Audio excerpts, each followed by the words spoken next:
diagnosis. Today, Lindsay, we're going to talk about the 9 most common forms of dementia. The first set of slides we're going to see after we do a breathing exercise are actual dementia brains. And while I realize this is hard to do, I think it helps drive home the message to families so that you can explain to your other loved ones that everything you have seen your loved one do or say is actually driven by what's happening to their brain. But if you remember from our earlier classes, people with dementia, oddly enough, don't look physically ill on the outside until they have lost a pound of brain tissue. And that is something that every single day when I say that to someone, it continues to astonish me that they can be upright, walking, moving, talking, doing human things, and yet they have significant brain damage. So the things we're going to hear today are, in the beginning, they're going to be tough, but I believe that if you have answers to questions, it takes some of the monster out of this. It gives you areas to go look at and research. It helps you understand why they're doing what they're doing. Now, Lindsay, these are the 9 most common forms of dementia. And these dementias constitute about 98% of all the dementias, which obviously most of the dementias are extremely rare. Some of the dementias are caused by something unusual like a tumor. Some of them are caused by something like syphilis, HIV. You can have dementia that is caused by something toxic. There are children's dementias, and obviously I don't deal with those. Those aren't in my age group. Those children are cared for at home until end of life by parents. But there are a bunch more dementias, and they're all in your handout. But we deal with mainly these 9 forms and their subsets or domains. So let's start with, as always, a little breathing exercise. And this is, Lindsay, this is the meditative breathing exercise. And the reason that this is meditative is if we breathe in at a shorter count than we breathe out, we force our bodies to begin to slow down our respirations. When we slow down our respirations, we calm our body and we calm our mind. And the purpose of breathing in this technique is to enable us to reach a meditative or a prayer state. And that occurs when we reach 8 repetitions.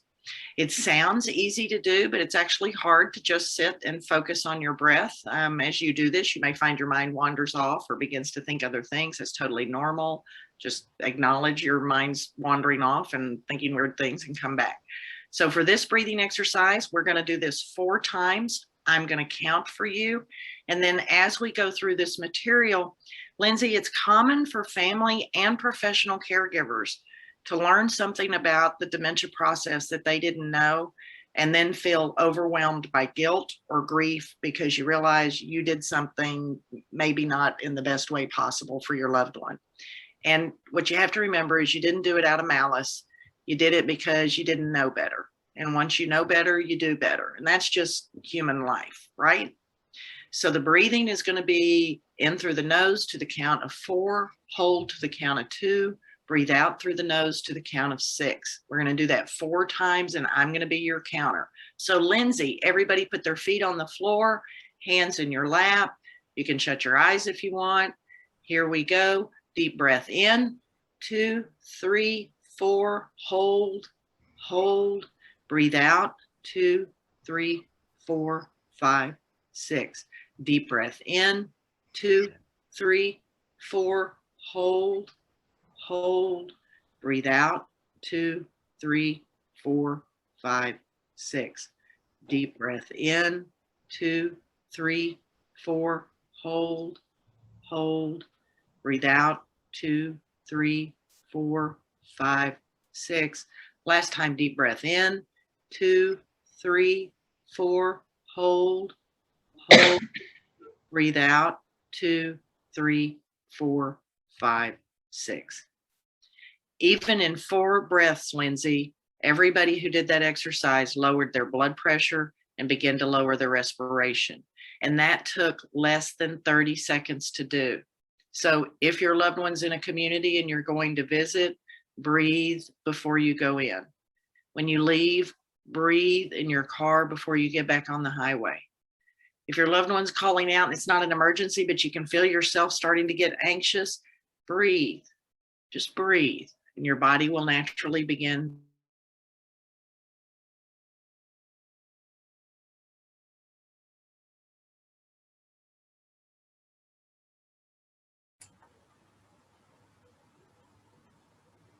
Normally, one did not. Remember, dementias are not normal aging. They are a process of aging. This is the normal brain and the Alzheimer's brain. This is why the person doesn't remember what you just told them to do.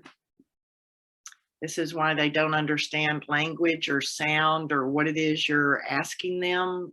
None of it makes sense anymore because those pieces aren't there. This is why they say whatever they think. They snatch stuff, they grab stuff, they may smack you or hurt you or say something inappropriate. And this is why language changes, and language goes from formal language into cursing or still being able to sing every hymn or song they ever learned. It's not purposeful or intentional behavior. It's driven by brain damage. And then, Lindsay, these are our 9 most common forms of dementia. Now, these amount to about 98% of all the dementias. And the way we would use this, Lindsay, is once you understand what these dementias look like, what are the age groups that they strike, what are the features or clinical behaviors that we would see in this person, you take this chart and you remove everything it cannot be in your loved one. And that's the way a medical diagnosis is made. You go to the doctor takes your symptoms, your history, your physical appearance, they remove everything it cannot be, and what they're left with is what it must be. Now, the chart's not going to give you must be, but it's going to narrow it down for you. So let me briefly walk you through how this would work. My mother is 80 years old. My mother has been a mother and a grandmother and a great-grandmother, and that's it. So I can take off chronic traumatic encephalopathy for my mother because that is football dementia, and my mother never played football. My family doesn't have Huntington's. Huntington's is an inherited dementia, and the person with Huntington's dies either as a child or a teenager, or they die as a young adult or somebody usually before the age of 50. My family doesn't have that, so I can take number 8 off. Wernicke Corsicoff is alcohol dementia. My mother's never had a drink of alcohol in her life, so I can take that one off the list. Parkinson's disease is pretty easy to diagnose. My mother doesn't have tremor. She doesn't have any of the features of Parkinson's. Her dopamine levels are normal. You can take Parkinson's off. Frontal temporal dementias are dementias of people who are 20, 30, 40, and in their 50s. Death for these people, the younger they are, the more aggressive it is. We have a few cases of people in their 70s with FTD, but for the most part, FTD is a dementia we think of as somebody 50s, 60s, that age group. So my mother's way too old for FTD. Lewy body dementia has some very distinctive behaviors, some distinct hallucination behaviors that occur. My mother doesn't have hallucinations. She doesn't have a sleep disorder. She's not delusional. She doesn't have cognition that seems one day to be okay and the next day not. So I can rule out Lewy body dementia. That leaves me with some form of vascular dementia, late onset Alzheimer's because of her age, or a combination of those two. And when I look at my mother, what I know is she's on high blood pressure medication. She has congestive heart failure. That's going to immediately point me to vascular dementia. But my mother's had those features for decades. And what that tells me is if vascular conditions have been in place for decades, there's a good chance that Alzheimer's has joined as well. I would now go back to the doctor and talk to the doctor about the possibility of my mother having either a form of vascular dementia, a form of Alzheimer's dementia, or a combination of the two. So does that make sense to everybody? A couple of you, I can see your heads. So if it makes sense, yes. If it doesn't, tell Lindsay in the chat room so we can go over it. So does that make sense to everybody? Okay. Nikki, I'm going with you, my friend. You're the one I can see and you're shaking your head. You're my go-to gal. Okay. In the beginning, we called mixed dementia Alzheimer's and vascular, and that's what it meant. And then we began to learn that Alzheimer's could also join any other dementia. So it seemed to be that if the person had a dementia and lived long enough, Alzheimer's would join it as well. So even a person with frontal temporal dementia who's in their 30s, 40s, or 50s can also have Alzheimer's join. Alzheimer's and the frontal temporal dementias are called first cousins of one another. Then we learned that Alzheimer's will also join Lewy body. It will join Parkinson's. Alzheimer's will apparently join any of the other dementias if there is enough time during the dementia progression. Then we realized that any dementia can join any dementia. So your person could have a vascular dementia and also develop Lewy body dementia. They could have a Parkinson's and also have a vascular dementia because of cardiovascular issues. So now mixed dementia means that the doctor is telling you your loved one has 2 or more forms of specific dementias. Your job is to find out which of those dementias your loved one has. Does that make sense, Nikki? All right, Nikki. This is a brain with mixed dementia. This particular brain is Alzheimer's dementia plus vascular dementia. The form of vascular dementia in this brain is multi-infarct vascular dementia, which means multiple stroke dementia. If you could actually see this original CAT scan there, and I know you can see the 2 arrows pointing, and if you look really close, you can see some little white dots. There are 54 strokes in this brain that are documented in this slide. This person over a period of decades had tiny strokes, tiny strokes, tiny strokes, but the cumulative effect over time was the development of vascular dementia, followed by the development of Alzheimer's dementia. This person has mixed dementia with a multivascular, multi-infarct dementia diagnosis and regular onset Alzheimer's diagnosis. Does that make sense, Nikki?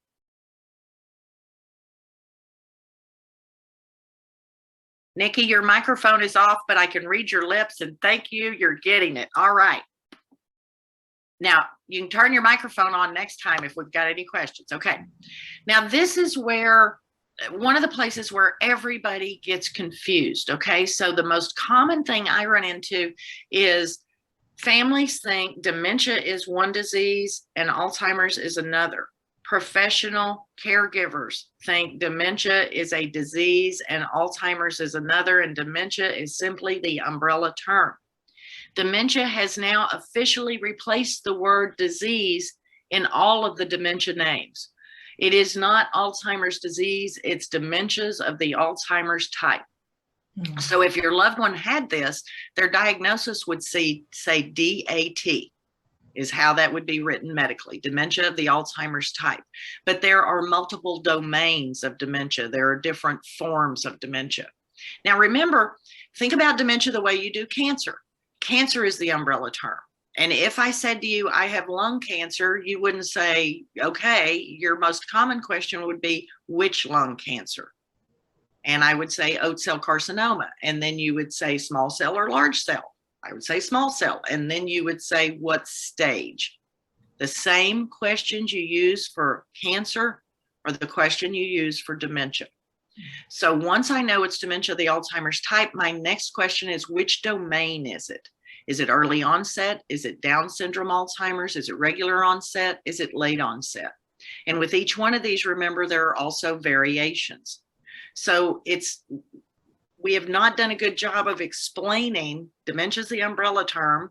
Dementia's replaced the word disease, and dementia's actually now has an over umbrella of major neurocognitive disorder. So the line is now major neurocognitive disorder, dementia, and then the specific type of dementia, and then the specific domain of dementia. So it's not that a person has Alzheimer's, it's which Alzheimer's do they have. Does that make sense, Nikki? Yes, it does. Okay, thank you, Nikki.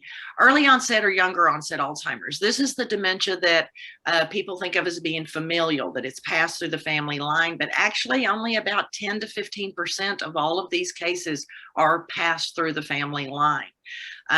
Early onset or younger onset Alzheimer's is, for the most part, sporadic. Sporadic means no one in your family has a history of dementia, and suddenly your 34-year-old sister develops early onset sporadic dementia of the Alzheimer's type. And so these are very aggressive dementias. These dementias are very rapid. Typically, from the onset of diagnosis to death is less than 4 years.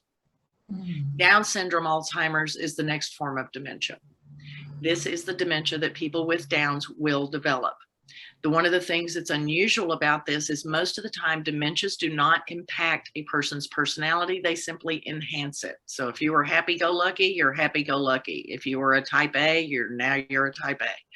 But in people with Downs, their personality changes and they become agitated, aggressive, verbally and physically, and they begin to refuse to do their activities of daily living, which is to transfer yourself out of bed, to be able to ambulate or walk, toilet, bathe, groom, dress, and eat.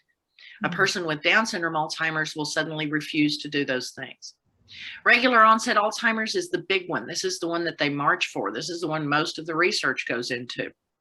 This is people in their 60s and 70s showing symptoms of memory impairment and cognition impairment. Now, regular onset Alzheimer's also includes two unusual variants, atypical frontal variant, and this is typically misdiagnosed as frontal temporal dementia, and posterior cortical atrophy. And in this one, the person with dementia begins to lose their vision. Late onset Alzheimer's is people in their 80s and 90s. This is a much slower progressing dementia. It's not known if that is related to metabolism because metabolism slows as we age. This person with late onset Alzheimer's is more likely to die of heart attack and stroke simply because that's how most human beings die, and they are considered to be of such a great age. All forms of these domains of Alzheimer's can have variations. The variations include delusional behavior, that's beliefs that aren't real. You're stealing from me because I don't remember where I put stuff, but you're here, so you must be the one stealing. Hallucinations, they see things. Misperceptions, perception interference would be the car drove by, it cast a shadow as it went by, it made the light reflect at the window, and I saw a shadow go by, but my brain dismissed that as car, shadow, no big deal. A person with Alzheimer's might see that shadow go by and then insist to you that there's a person over there. That's a perception issue. A hallucination is something you see, hear, or smell that's not real. They may believe people are out to get them. They may become paranoid. They're agitated. They may be anxious, and they may be aggressive. And these are all variations, and those variations are treated with medications. Does that make sense, Nikki? Yes, it does. It does. Okay. All right. These are the two subsets of regular onset Alzheimer's. These are tremendously challenging for the families. They don't find a lot of support. There's not a lot of information known. The person's behavior is different. For example, PCA, they feel like their skin is being pricked all the time, whereas frontal variant becomes hyperoral and puts anything they can in their mouth. So it's two different things, but you got to remember not everybody's Alzheimer's looks the same, and these are distinctively different. This is the normal brain against the Alzheimer's brain. Everywhere you see the dark area, that is now fluid. That is no longer brain tissue. That is why your person is behaving the way they are behaving. And this person's brain is in late stage 5 of the disease. This person still fools other people, not intentionally, but because they don't look sick. And people think, well, if you really had dementia, you'd look sick. And you don't look sick until you've lost significant brain damage, brain tissue. Dementias of the vascular type are the third most common form, and there are dozens of different forms of vascular dementia. Vascular dementia is telling us the dementia has been caused by something wrong in the cardiovascular system. Binswanger and CADASIL are actually inherited forms of vascular dementia, and both of these dementias tend to strike primarily men in their early 40s, and death occurs by the mid-40s. The younger you are with dementia, the more aggressive it is always going to be. Multi-infarct dementia means multiple strokes. Mixed dementia means it's vascular with something else. And when you're reading MRIs, when you're looking at the information that the doctor sent you and you don't understand it, look up all of those phrases or call me and I'll explain to you what your MRI is saying. But look for things like white matter and gray matter.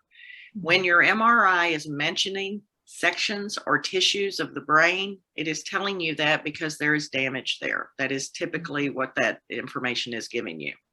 Most of the damage done in vascular dementia is done through some type of stroke. These are some of the forms of strokes. Ischemic are the ones where they are large strokes, so they get clogged in the brain blood vessel system and kill a large area of the brain. This is where the person would have a stroke on the left side and be paralyzed on the right, or have a stroke on the right side and be paralyzed on the left. Hemorrhagic strokes, people usually don't survive hemorrhagic strokes because the blood vessel has actually ruptured. Transient ischemic attacks, these are the ones that are called tiny strokes, baby strokes, mini strokes, little strokes, pinpoint strokes. And because they're so tiny and minute, it means that a tiny thing has clogged a tiny blood vessel, so only a tiny part of the brain is impacted. It is the cumulative effect of these strokes, these TIAs, that cause the onset of vascular dementia. You with me, Nikki? I am. Okay. These are brains with vascular dementia. The white areas indicate where strokes have occurred. Now, when you look at slide A's person has had a massive stroke in their left temporal lobe. The left temporal lobe controls formal language, how you and I speak to each other. The right temporal lobe is singing and cussing. Which way do you think this person's going to talk to us in rehab? They're going to be cussing, but they can still sing all the words to Amazing Grace. Now, we don't think God hates them. We realize that's brain damage. In this particular brain, brain A, that has happened by a stroke.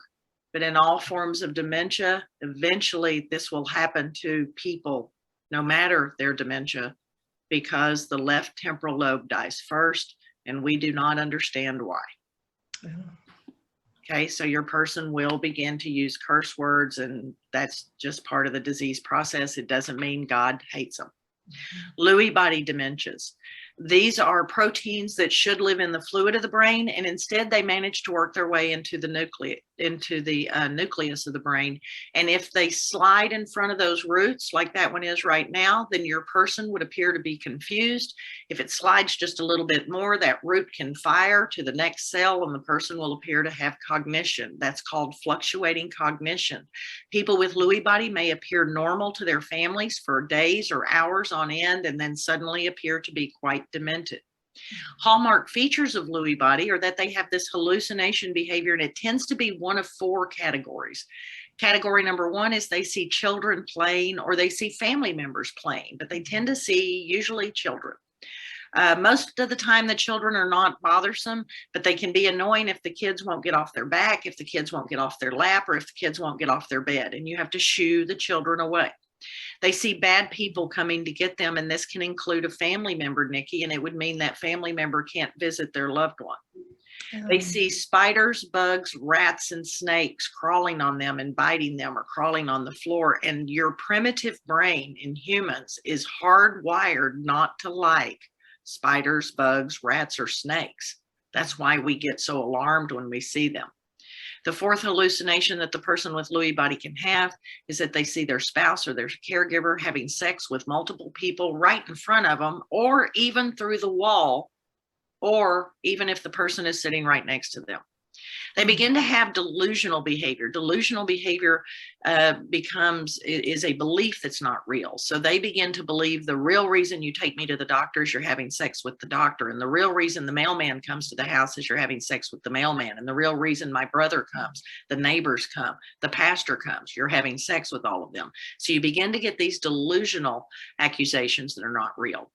REM sleep behavior disorder means this person kicks and punches violently in their sleep to where they may throw themselves out of bed or actually injure their spouse just in the process of sleep. They have trouble with executive function much sooner than other forms of dementia. Executive function is our ability to plan and carry out an event, and that's everything from making a sandwich to being able to go to the bathroom correctly and come back to what I was doing before. They have trouble with visual spatial function earlier, and it's due to brain damage in a different part of their brain.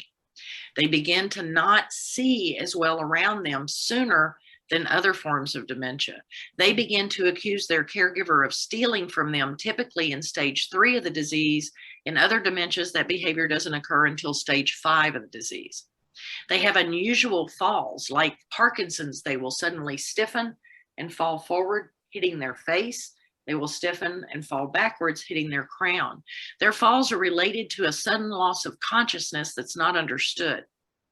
They have falls that are unique because the basal ganglia area in their brain are being damaged. That's an area back here. And the same part of the brain is being damaged in Parkinson's disease dementia. Mm-hmm. Parkinson's disease dementia and Lewy body dementia are considered cousins or first cousins of one another. And now we know enough, Nikki, to know that if we see your person with Lewy bodies, we should be watching for the onset of Parkinson's disease dementia. If we see your person with Parkinson's disease dementia, we should be aware that Lewy body dementia could also be there.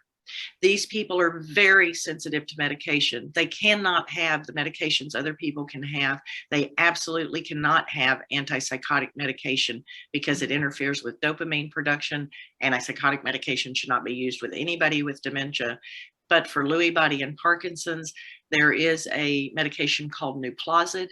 It is a non-typical antipsychotic, and it is used with these two groups to help them with their hallucination behavior.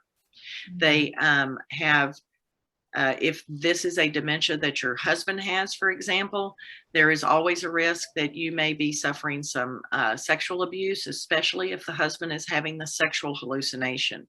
The thinking tends to be from the person with dementia is, well, I keep seeing my wife having sex with everybody else and I married her, so by God, she's having sex with me. Mm-hmm. And I've actually seen them get out a calendar and make a date and time each day or week where the wife is going to have sex with him. And that puts a tremendous amount of stress on you. This dementia, I personally feel, is one of the most stressful dementias for a family caregiver because you typically have seen that something was wrong with your loved one for years before you could get the doctor to take you seriously. So difficult to diagnose, not recognized well by physicians, and extremely stressful for the family. You with me, Nikki? Absolutely. Yes. All right, Nikki's answering for everybody. So if anybody's got problems, let us know. These are areas of the brain where Lewy body strikes, and Lewy body also mutates. And this is something that has only been recently realized, meaning that from person to person, they have Lewy body, but it's not quite the same as it destroys the cell structure. Frontal temporal dementias. This dementia is telling you where the dementia is killing the brain. It's killing the frontal lobes and the temporal lobes. These dementias are divided into 3 categories. If you've been told your person has FTD, the next question is which FTD, because the first 2 you see, behavioral variant and Pics, these are considered the sexual behavioral dementias. The next 3, semantic logopenic variant and primary progressive aphasia, are the communication dementias, and the other 4 are the dementias that are called the movement dementias. It is critical that you know which form of this dementia your loved one has. To do this, you can simply go to the website for FTD, and I believe it's in your handout, but it's theaftd.org, the Association of Frontal Temporal Dementia.org. When you go on that website, you click on what is FTD, then you click on the FTDs, and it will bring up the clinical features of each one of these. And they are so distinct that families go to this website and are then able to go tell the physician, this is the frontal temporal dementia my loved one has. Does that make sense? Yes. So very unique behaviors. And these, remember, are going to typically be people in their 40s and 50s. This is a behavioral variant scan. And what this is showing is areas of the brain where the brain tissue is now gone. It has been impacted. It is dying. One of the tricks to recognizing Alzheimer's versus FTD, in case you're a little confused, people with Alzheimer's don't know who, what, where, when, why, or how. But they have all the emotions. They're happy with us. They're mad at us. They're laughing. They're crying. They have all of the things that we think of as emotion. People with FTD are having their frontal lobe destroyed. They know who, what, where, when, why, and how. Their hippocampus in the middle of the brain and their limbic systems aren't damaged until much later in the disease. So they know who, what, where, when, why, or how. They just don't care. So frequently, Nikki, when we see people with, for example, behavioral variant FTD, because of the damage in the frontal lobes, because they're so young, nobody thinks they could possibly have a brain disease. Families end up getting divorced and split because daddy doesn't seem to love anybody anymore. Daddy doesn't seem to have any emotion, to care, doesn't seem interested in anything. And it's not that daddy didn't love them. It's that this damage from this particular form of or particular form of dementia, the frontal temporal dementias, destroys the frontal lobes. And that's where our emotions are. Does that make sense? Yes, yes. Okay, let's all take a deep breath. Deep breath, everybody, shut your eyes. Deep breath in, 2, 3, 4, hold, blow out, 2, 3, 4, 5, 6. Parkinson's disease dementia is the 6th most common dementia, and this one is related, we believe, to Lewy body dementia. They're thought of as first cousins. 80% of people with Parkinson's disease will develop Parkinson's disease dementia. The 20% who don't die before it becomes dementia. Mm-hmm. The later in life a person develops Parkinson's disease, the more rapidly it becomes Parkinson's disease dementia. They have hallucinations, and they're similar to the Lewy body hallucinations, but we don't really think of those 4 categories. Their hallucinations a lot of times tend to be doubles. They see the dog, but they see 2 of them. They tend to be aware that they are having some sort of hallucination. And it's now thought that most Parkinson's disease dementia hallucinations may actually be related to the medication that is used for Parkinson's treatment. Their delusions tend to be paranoid. People are out to get them. Things are not going in their way. It's somebody else trying to get them. Family gets frustrated because their speech is muffled or soft, and you get tired of saying, "Speak up, I didn't hear you. What did you say?" They have trouble seeing visually around them. So again, visual spatial function is developed. Visual spatial, Nikki, means that without realizing it, I know where my body is in space and time. I'm able to pull out a chair and sit in the chair. People with Parkinson's and Lewy body pull out the chair, but then they miss it when they go to sit in it. So they bump into things because of a lack of visual spatial function. They have REM sleep behavior disorder, but not as pronounced as people with Lewy bodies do. Their movements are slow, their muscles are stiff, their face is called mask because it begins to show no emotion, it doesn't move. They shuffle, they have terrible falls, but even midway through the disease, if they dance, listening to music, their movement is much more coordinated and smooth. They can be paranoid and delusional. Again, paranoia, people are out to get me. Delusion, it's you who's out to get me. And changes in mood and behavior begin. And there do begin to be some aggressive behaviors. Wernicke Corsicoff is alcohol dementia. Alcohol's technical name is neurotoxin. Neurotoxin translated into English means brain poison. We should all go get a beer, don't you think? But the human body is so amazing. And if your family comes from Europe, Russia, China, those civilizations have had alcohol for generations. That's how we're able to tolerate alcohol without becoming addicted immediately. Native tribes that didn't have that exposure over generations and centuries are much more susceptible to alcoholism because of that lack of human evolution. Wernicke Corsicoff, when we drink alcohol, it stops the brain from being able to use thiamine, and it is that thiamine deficiency that causes this dementia to begin. The person can have either Wernicke or they can have Corsicoff, or it's advanced enough that they have the 2 together. These folks tend to be more snatchy, grabby, more aggressive, more easily agitated. One of the things that's odd about them is they become very isolated and less social. They have funny movements with their eyes. They may appear to be moving or acting or speaking drunk, even though they're sober, and that's due to the brain damage. They have a different mental status. They also, 1 in 4 of these folks will smear feces as part of their disease process. They also may eat feces as part of this disease process.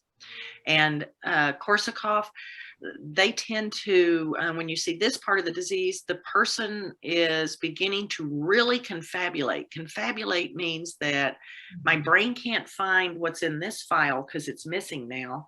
So my brain goes over to this file and adds it in. And that next file may have been a file on spy movies. So when I'm talking to you, I tell you that I've spent my life as a spy. That makes sense? Okay. Huntington's is a horrible disease. It is inherited by the family member. The children have a 50-50 chance of having it. If they don't have it, they're a carrier. Typically, the parent who did not have Huntington's ends up being the caregiver for the spouse who had it, as well as the children who have it. The children have this group has the highest, most successful suicide rate because you know the parent you got it from, you know when that parent began to show symptoms and when they died, and that's very much your trajectory. So this group actually does successfully commit suicide. Juvenile Huntington's means that some of the people with Huntington's don't mature to adulthood before they begin to show symptoms. And again, they are cared for at home by the family members. Huntington's chorea means that the limbs are jerking. Now, this is a tremor, okay? Think about Parkinson's. This is chorea. All the limbs are jerking, not just the arms, the legs are jerking as well. In normal dementia, we shoot for 2,500 calories a day. If the person has Huntington's, we would be trying to do 7,000 calories a day. And of course, we can't get that much food in somebody. That's twice the amount a professional football player would eat. So Huntington's chorea people decline very rapidly because of that jerking movement. They have an increased depression because they know it's coming. They tend to be more irritable, more anxiety, and some even progress to where they exhibit psychotic features, but that is very, very rare. Chronic traumatic encephalopathy is the 9th most common dementia. This is also known as football dementia. Chronic traumatic means that the brain was hit repeatedly. What we know now is that if a young man started playing pee-wee tackle football and played on the line and played through high school, by the time that young man graduates high school, he has been in the equivalent of 3,000 head-on collisions at 35 miles an hour.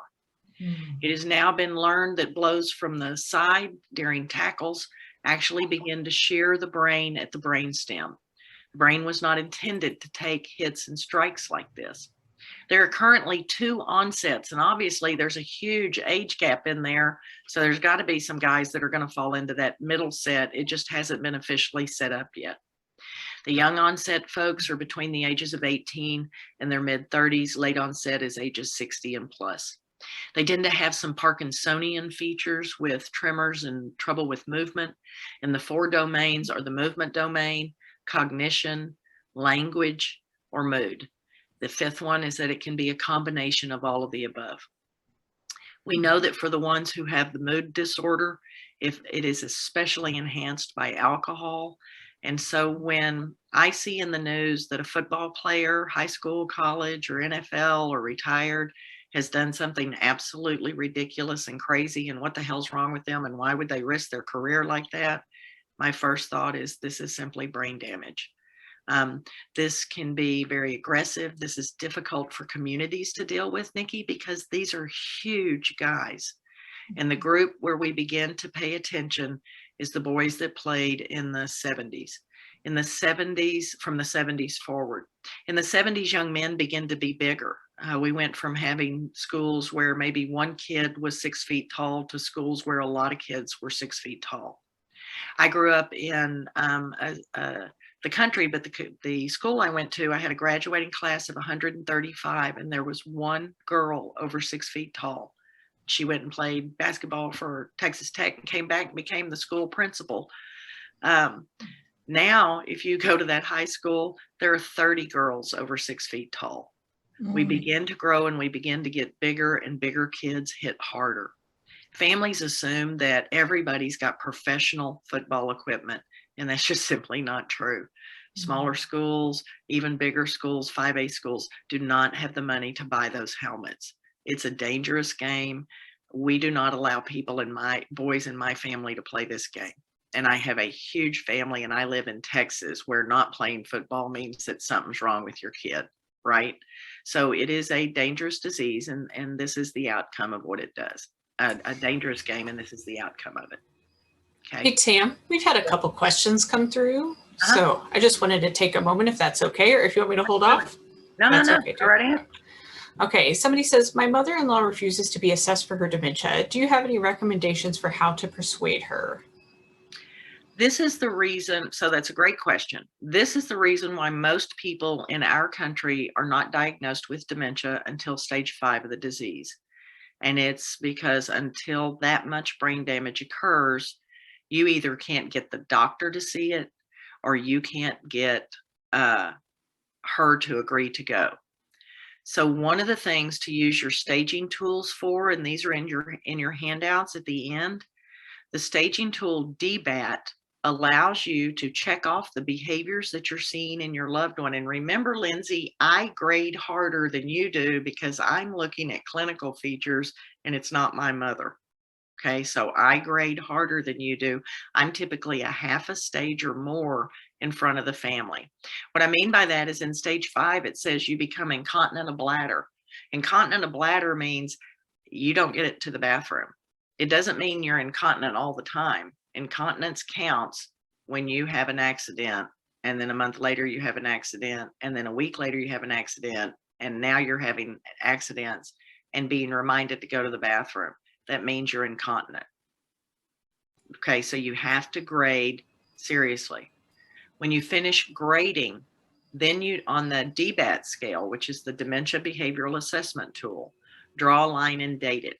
Then go to the Activities of Daily Living tool, fill that tool out, date it, go to the Instrumental Activities of Daily Living, fill that out, take those tools back to your physician.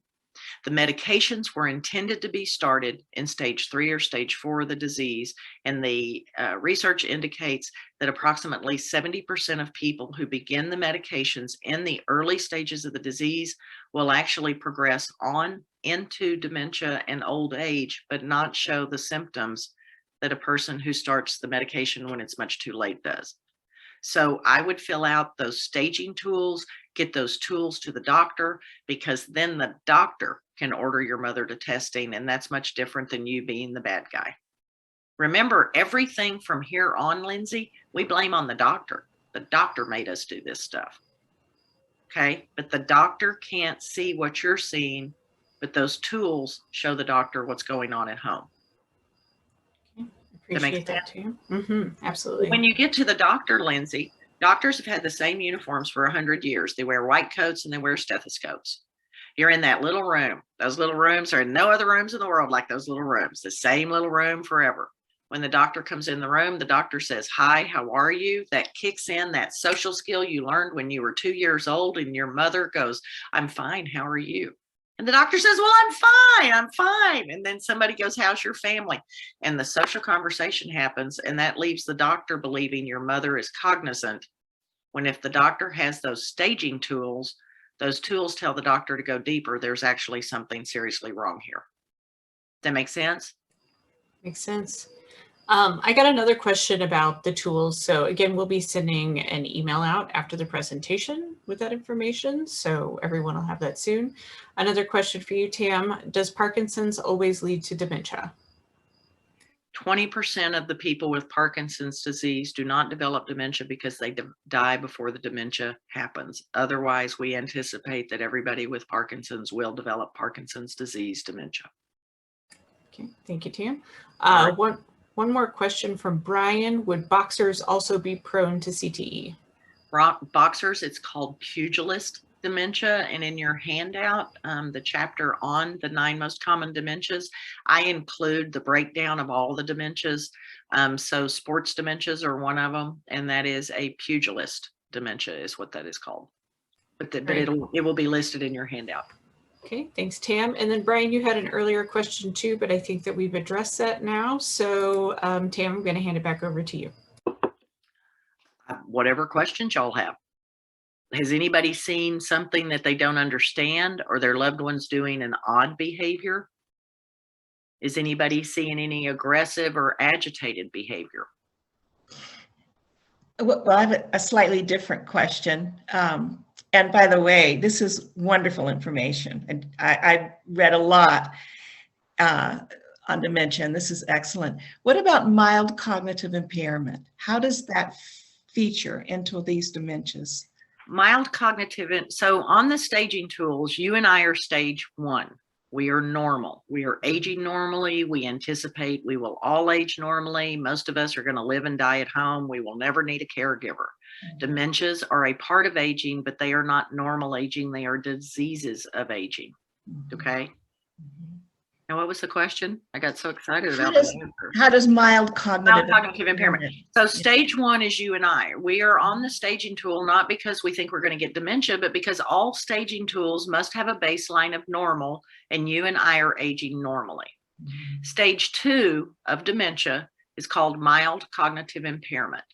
Now, in the beginning of the staging tools, we were taught that stage 2, we actually called it befuddled. And we were told to look for a befuddled professor. I think whoever wrote that research had been a big Disney fan. And we were told to look for sort of this befuddled professor, confused person.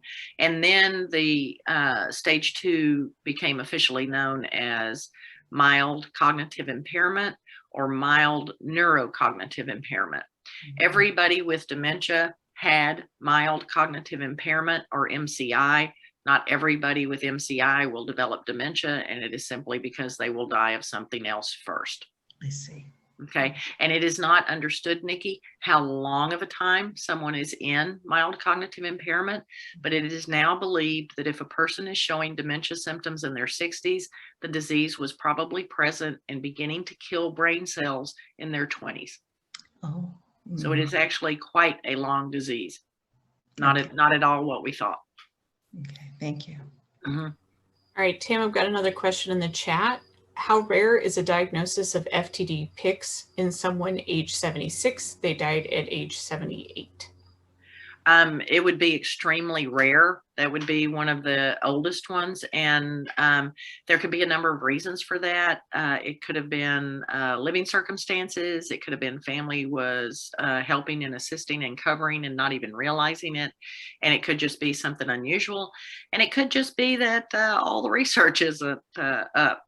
For example, they did 100 autopsies in Europe a couple of years ago on people that were known to have dementia, and they expected the numbers to come back with 60 something would have Alzheimer's, 20 would have vascular, and the remaining 20 would be mixed between other things. Instead, it came back that 30 had Alzheimer's, 40 had vascular, 15 had Lewy bodies, and then there were actually a number of FTDs. So we tend to think of FTDs as being something in a younger group. In the last year alone, I've probably seen 7 or 8 that were in their 70s, and that doesn't match our markers. So an extraordinary person's, I would put that down as an extraordinary person, but unusual. Okay, thanks, Tam. That's all from the chat for now. Okay. I don't know what time it is. How much time do we have? You have up to 36 minutes left if you'd like it. You're kidding. I did all of that in 30 minutes? Well, it's okay. We could do Q&A or we get done early. And you're getting a lot of praise in the chat too. Yeah. I went too quickly. So let's talk about some other things. So the most common things that y'all are going to see are those first 4 dementias. They really, really are. And the biggest one to me is probably good, because this is very, very political, Lindsay. I know that's hard to believe, but these groups raise money, and they are big money raisers, and it's very, very political. I expect vascular dementia to actually pass Alzheimer's dementias as the largest, just because of the way our younger population is aging. I'm 59, and I know that my age group does 80% less physical work than my great grandparents did. You know, we don't even get up and turn the TV anymore. Remember when that was something that had to happen and we'd complain about walking 10 feet to do the TV? So as we talk about aging, It's critical for everybody that we pay a lot more attention to our cardiovascular systems, because human evolution is just so very slow. And in the course of 3 generations, we have moved from being an agricultural society to being an urban society. We have moved from where people did everything was a great deal of physical exertion every day, to our new danger is not smoking. Our new danger is sitting, because we sit so much now. We don't do the exercise that our body needs. And when we say use it or lose it in gerontology, it doesn't mean the brain, it means the brain and the body. If I don't take care of my body now, I can't expect to age well, because I'm not taking care of myself. There is a connection between sugar and dementia. It just hasn't been made official yet, but we know that there is some connection there. And when we speak about the slowness of human evolution, my grandparents growing up got 1.5 pounds of processed sugar a year. I mean, that was it. These folks grew up in the Great Depression. There wasn't money to waste on that. When mama made a pie, it was a special event. Today's teenager is taking in 154 pounds of processed sugar a year. 6-month-old babies recognize McDonald's arches. McDonald's French fries taste so good, Lindsay, because they're sprayed with sugar. It's also part of the preservative effect on them. Anybody ever find a French fry under their car seat after a year and it looks like you dropped it 3 seconds ago? That's scary food. We're eating processed foods that we didn't eat before. So there is a big concern that the reason we're seeing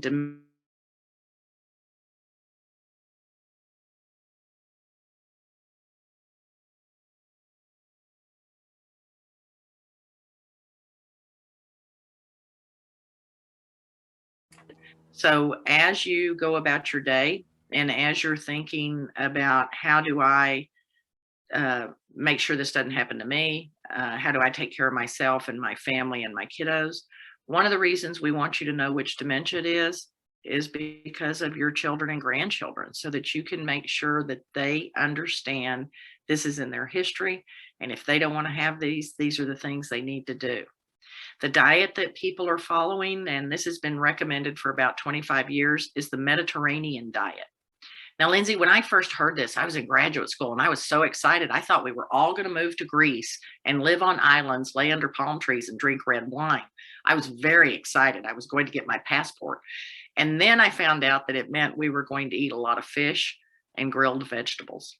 So the Mediterranean diet is moving us out of these huge portions of red meat that we eat, these huge portions of proteins that we eat, and moving us more to a fish and chicken, more of a lean meat diet, more of a much smaller portion of meat diet, and more into vegetables and fruits. And those things are grilled and not fried. Olive oil instead of other types of oils, and just aging is part of it. A big part of aging is moderation. Drinking has gone from you can drink all you want. I grew up in Texas when you could actually legally drink and drive, as long as you weren't technically drunk, Lindsay. You could drink and drive, and I could have an open beer next to you, and we could be going down the highway and we wouldn't get in any trouble. And now we know that 5 years ago, it was announced that 2 drinks a day is what would be okay. And then a few years ago, it was announced that really it should be 1 drink a day. And about a month ago, it was announced that really none of us should be drinking alcohol. So diet, exercise, and really try to limit alcohol, because it's not good for the brain. When you are living with your person and taking care of your person with dementia, it is critical that you do self-care. Part of your handouts, and if I haven't sent this to you, Lindsay, I'll send it to you, are stress relieving tips. And the tips for dementia family caregivers. And a lot of these involve ways to start doing meditation. Meditation rebuilds cell structure. Meditation builds cell structure in your brain. You have, Lindsay, I think part of the reason we get confused about dementias and why is my person doing this, but why can they now do that, simply has to do with how complex our brain is, and that most of us don't realize that. For example, you have 100,000 miles of blood vessels in your brain. That you just can't even wrap your mind around what that is, but it means the blood vessels in your brain could wrap the equator 4 times and have a little left over. But that's how minute those things are. You have 100 billion neurons in your brain, but they are supported by 400 billion glial cells. Each of those cells, each of those things in the brain are made up not of 1 or 2 things. Some of them are made up of hundreds or thousands of other, even more tiny components. If we blew a brain cell, just a basic neuron in the brain, up to where you and I could actually see it, and we magnified a strand of hair in the same magnification, the strand of hair would be 30 feet wide. That's how minute this stuff is. You can't see it without microscopes. The activity is so complex and the structures are so complex. You also have to look at how when we meditate, we actually rebuild structures in our brain. Meditation exercises our brain, and meditation is doing things like breathing, doing things like meditative coloring books. Gardening is considering meditative because you're so aware of what you're doing in the moment. And doing things like meditation, Lindsay, will help you and me age well, and will give our brain exercise to do. And then if we use moderation in our diet and we make sure we exercise the way humans evolved to exercise, then we stand a great chance of aging better than someone who's not following those things, someone who's not aware of how much processed food they're eating. Does that make sense? It is not at all unusual that the parent with dementia will become most agitated and aggressive towards their favorite child. And I know that probably all of you are parents, and right now all of you are looking at me going, no, I don't have a favorite child. Yeah, you do. Everybody did. And they will turn on that most favorite child, and it is devastating for that kid to have them attack you that way. So one of the things, if that happened to you, is to remember, I think of it as they're throwing themselves against the rock they know can stand it. Want to make sure that we're covering this one. Do all strokes lead to dementia? No. Okay. The brain has something called plasticity. Plasticity is the brain's ability to repair itself. So a person can have a stroke and recover almost completely. A person can have a massive stroke and go from aging normally to in one stroke having very advanced dementia just because of the extension of the brain damage. But so yeah, people can recover from strokes. It depends on where the stroke occurred and the severity of it. But the brain has something built in called plasticity. And plasticity is what happens when you and I do meditation. The plasticity of the brain redoes stuff in our brain. But it doesn't work on people with dementia or people with strokes because of the damage that's already occurred. Okay, thanks, Tam. Another question that came through: how do you manage when there are no family members willing to step up and the person keeps insisting they are fine, but they are not? If this is not your family member, or even if this is your family member, Lindsay, what is Adult Protective Services called in y'all's state? Is it Adult Protective Services? It's APS. Yeah, we have APS right at the county. You would make a report to APS. You don't have to give your name. They will give you a case number. They're going to ask things like the person's name, address, date of birth, medications, diagnosis. What is it you're thinking is going on? If there are family members or people that are exploiting your person, APS will want their names, their addresses, all the information you can give them.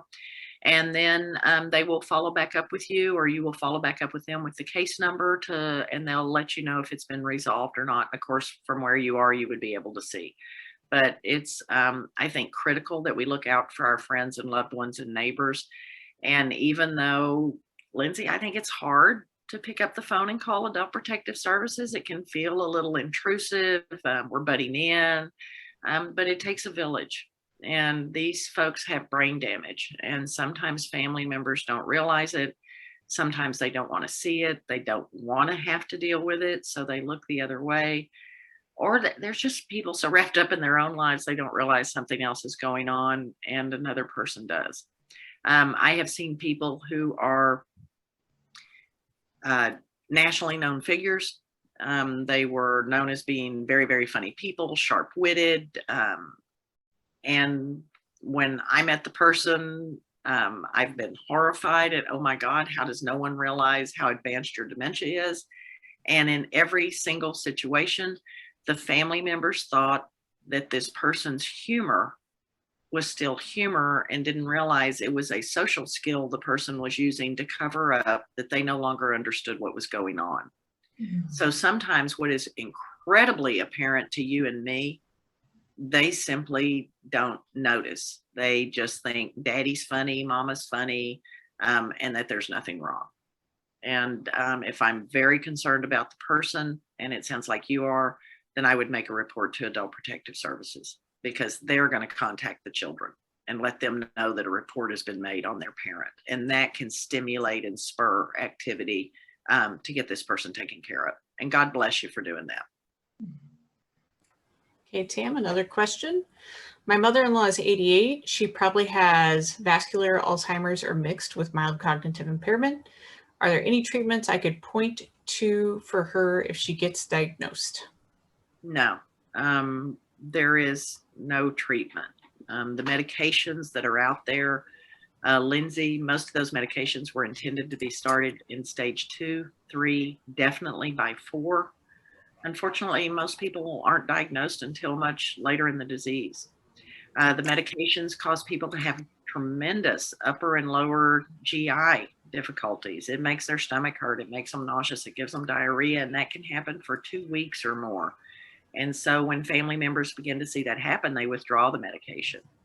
Most people aren't diagnosed until stage 5, and all these medicines do at that point is they draw out the worst part of the disease, the part when your loved one has significant brain damage. So families have to ask themselves, would my mother say, give me this medication and make this disease last 7 more years while I am losing brain tissue daily and I will not be who I am?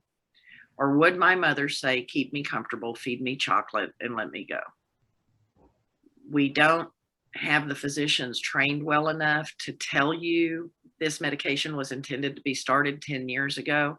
Instead, we have trained physicians that if I come to your office and you don't give me a little piece of paper with your signature on it at the end of the day, you're not a good physician. And the reality is the physicians don't understand. There's a point in the disease where these medications are only going to draw out the part of the disease where your loved one is the most impaired. And is that something you would want to do? On average, Lindsay, those medications added in stage 5 and 6 extend the life of the person 3 more years. 3 more years is about $250,000 in care. So it's a hard question for families about using medications. Mm-hmm. Okay, thanks, Tam. Another question. I can just add to that, and I think Corinne's question is really interesting, but I would just like to add that the only treatment really is for the caregiver to get educated about dementia, and there are some specific classes that are coming up within Boulder County. One is Savvy Caregiver, Savvy for Caregivers. It was originally through the Alzheimer's Association. It's 6 weeks, and I can tell you what that date is, but actually you can call the Longmont Senior Center and get registered for that. Okay, thanks, Rebecca. So Corinne's question, Tam, is I would appreciate Tam's perspective on using the Allen Cognitive Level Screening, ACLs, as it stages a person, then provides recommendations on the best approach to care and communication based on the stage, and give examples of what to expect the person has the ability to do in terms of ADLs at that stage. And ADLs is activities of daily living, for those who don't know. I'm not familiar with that staging tool, so I wouldn't really know how to respond to that. Okay. The staging tool that I have sent tells you what the medical name would be at this point of the stage. So for example, stage 5 is called moderately severe dementia. The staging tool that I've sent you gives you the mental equivalency that that stage is thought to have for that person. So a stage 5, for example, in the beginning of stage 5 is the equivalent of a 12-year-old, by the middle of stage 5, an 8-year-old, by the end of stage 5, a 4-year-old. And I think understanding that mental capacity helps you understand where they are in terms of being able to understand and interpret the environment around them. And then the ADL staging tool is going to decline in line with the dementia behavioral assessment tool. The instrumental activities, a daily living tool, what that's going to do for family caregivers is, for most of you, it's going to be, oh crap, I'm doing everything, because the instrumental activities of daily living are lost first in a person with dementia. And these are things like being able to correctly use a phone, being able to use a television, being able to do finances, clean your house, lay out and take medicine properly, being able to shop and prepare food, and being able to use transportation, either driving or public transportation, whatever would be normal for that person. So using any kind of staging tool will help your physician. Any kind of staging tool helps you, the family member, get prepared for what's coming next. And any staging tool helps you, I think, the family member realize you're not going crazy. You really are seeing these things, and these things are the direct result of brain damage. They're not intentional. So it's just a staging tool I'm not familiar with, but it sounds fabulous. Okay, thanks, Tam. Another question from Karen. Does sleep apnea play a factor in getting dementia? Sleep apnea is directly related to vascular dementia. It becomes a form of vascular dementia. Most people with sleep apnea will not survive to actually developing the dementia, because they will die of heart attack first. Every time they stop breathing in the night, and that's actually what happens, is they stop breathing, the heart begins a dance towards a cardiac arrest. And for people with sleep apnea, I've seen people who are having 30 interrupted episodes an hour. I've seen people who've had 90 interrupted episodes during the nighttime. Every episode that happened, their body came very, very close to a heart attack. In people with dementia, sleep apnea gets discovered, but then the caregiver gets very frustrated because the person with dementia doesn't understand why you suddenly want them to wear this thing on their face at night. Even the new ones, and the new ones are just a little cap right here and a band, but again, they're going backwards in time. Because of brain damage, they can't learn new information, so they don't learn or understand why you want them to put a tube at their nose that blows air in their nose all night long. So you have trouble getting people with dementia to use their sleep apnea sleep machine, but sleep apnea is considered a precursor to a vascular dementia. Very nice. Today's homework is you must write yourself a letter outlining and thanking yourself for everything you've done for your person. Okay, so Nikki, obviously you're going to go through a lot of paper today because you've done care for a lot of people. But this is a critical part of self-care as a dementia family caregiver. You have got to give yourself the same compassion you would give a friend in walking in your shoes. And one of the ways to do that, and it's a simple way, it doesn't cost anything, it just is something you need to do. It will help you. It will make you feel better at the end, and you'll realize you've done an awesome job. You're doing an awesome job. And God bless you for what you've done. Y'all have a great month, and I'll see you next month. Thank you very much. Thank you. Thank you, Tam. Thanks everybody for joining today. Take good care. It was awesome. Y'all stay safe. Thank you so much. Thank you very much.